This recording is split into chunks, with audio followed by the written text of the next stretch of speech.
A spark. It's what can take two ordinary elements and turn them into something more. That small spark can create a fire. Big or small, if that fire is fueled, it can remain lit forever. We've all experienced that spark. Every civil libertarian in this room is here because we have a fire burning. For each of us, it started with that small spark. For some of you, that spark may have been so long ago, it's hard to remember exactly when that was. Mine was in 2008. Proposition 8 was on the California ballot. Those yes on 8 signs, the yellow ones, they were popping up literally everywhere. Up until that point, I had been a sponge for current event and news, but that's really as far as it went, like most people. For some reason, seeing all those signs on all my neighbors' lawns really started to irritate me. Intersection after intersection with groups of people claiming our state was in a crisis because of gays. Finally, on the way home from work one day, I came across another intersection where they had the blue signs, the no on 8 signs. I almost got in a wreck trying to turn around to talk to these people. I pulled over, and of course they were all very nice. They even gave me one of their signs. So when I got home, I placed it front and center on my lawn. I told my wife to come outside and check out the sign that I was proud to display. While we were standing there, I took a question by one of my friendly neighbors for that spark to ignite. He said, "Are you sure you want to have that sign up in this conservative area that could be asking for trouble?" And it happened. The spark ignited, and it continues to burn my fire to this very day. It took me a second to think about the answer to that question. But at that moment, I realized that not only should I not be afraid to stand up for what I believe is right, but my courage might actually inspire others to do the same. My wife and I were newlyweds during this time, and we discovered our own equal rights battle. You see, my wife Amanda is a very strong and independent woman, like many of you, I'm sure. When we began discussions of marriage, we quickly realized we had a conflict to resolve. See, her family name was just as important to her as mine was to me. So we had to come to a compromise, which we did, eventually. She would change her last name to mine, and we would both change our middle name to her maiden. So we went down to the Social Security office with all the legal documents in hand. And even though we had to wait over an hour in a smelly, crowded room with babies crying, we didn't care. We were excited to finally change our name and solidify the family name. Amanda went up to the window first and was able to change her name with no problem. Then it was my turn. I went up to the window, and quickly I could realize there was going to be a problem. She was scratching her head, and she said for me to wait while she spoke to her supervisor. Well, they both came back, and after some mild arguing, it was clear I was not going to be able to change my name without going through the courts. I was confused because we had just done with my wife the exact same thing I was attempting to do.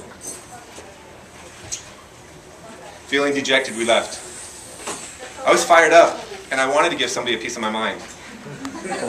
I was confused why we even had this law, but I discovered the answer. Because certain people were so worried that gay men might want to change their names, they didn't care if it also affected straight couples. I'm a letter writer, so immediately I wrote to the Social Security office. And I was searching the internet for other people who were upset and affected by this law.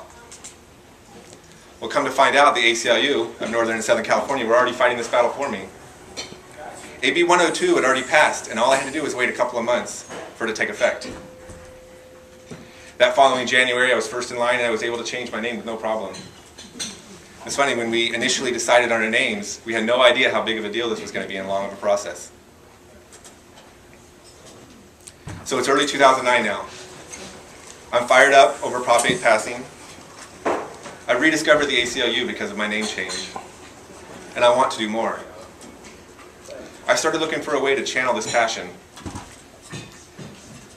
Initially, I had just planned to join the ACLU to stay more informed. but I quickly realized I needed to be actively involved. I'm currently on the board of the Sacramento chapter. And in the short time I've been involved, I've been involved with a couple things that I'm really proud of. First is the My ACLU campaign. This seemed like a perfect way to get my friends and family involved with this awesome organization. They gave me all the tools necessary to help recruit new members. Examples of compelling reasons to join, a cash incentive for my beneficiary, and a user-friendly web tool. To say I underestimated the effort it was going to take to reach my goal of 10 new members, it's an understatement. I pictured sending out a mass email and then sitting back and then watching the memberships tally up. It didn't take long for me to realize this was going to take some real work. It took a lot of personal emails and convincing people the ACLU was a worthy organization and what it would actually mean to become a member. With some people, I have to admit, it did take a little bartering. But I guess I can never have too many Girl Scout cookies. And who doesn't want to help out orphans in Tanzania? The persistence paid off. I was able to recruit 10 new members and then some. I elected the recipient of the grant to go to my son's school, and I actually just talked to the principal, and she received the funds. She's going to use it to get sorely needed supplies. She appreciated my efforts, but she especially appreciated the ACLU's money. And who knows, maybe that principal one day just might become an ACLU member. Another issue that has certainly fueled my fire is don't ask, don't tell. I'm currently in the United States military. I've been in the Air Force for over 17 years. And when I put on my uniform and go to work, I'm simply doing what small part I can to protect this country I love so dearly. I work alongside men and women that I would trust with my life. And it's never once crossed my mind that if the airman next to me is gay, that I should put any less faith in his or her ability to do the job. Late last year, I watched the news and felt powerless, wondering if this was finally the time Don't Ask, Don't Tell would end. I felt ashamed of the way we treated a small minority of our members who felt exactly the same way about this country as I do and about serving it.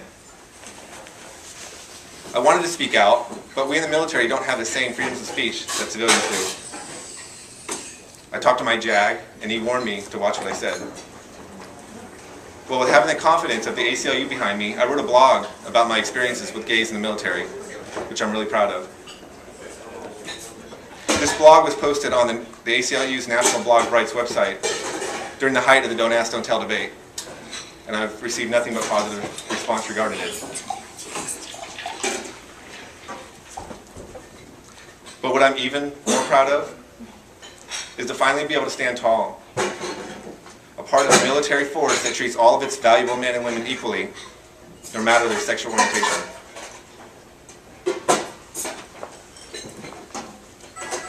When I was asked to speak about my experiences with civil liberties and the ACLU, I wondered how could I possibly try to inspire this audience when really it's the other way around.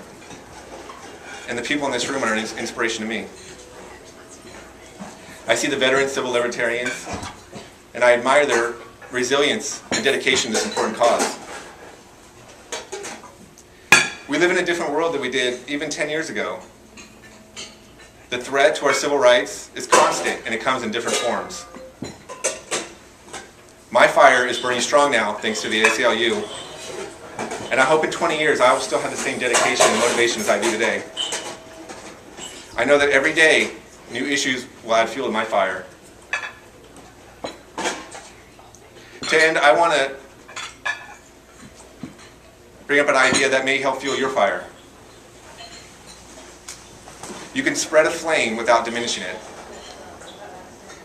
Take, for example, a candle. If you light that candle with the flame of another, holding the wicks together, it will ignite. But the flame from the first is not dimmed. Now you have two fires burning twice as bright as the original.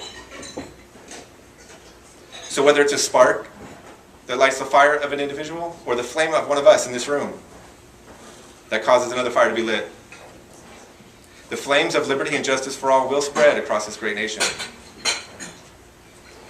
In the words of one of the great senators and Secretary of State, Daniel Webster, if the true spark of religious and civil liberty be kindled, it will burn.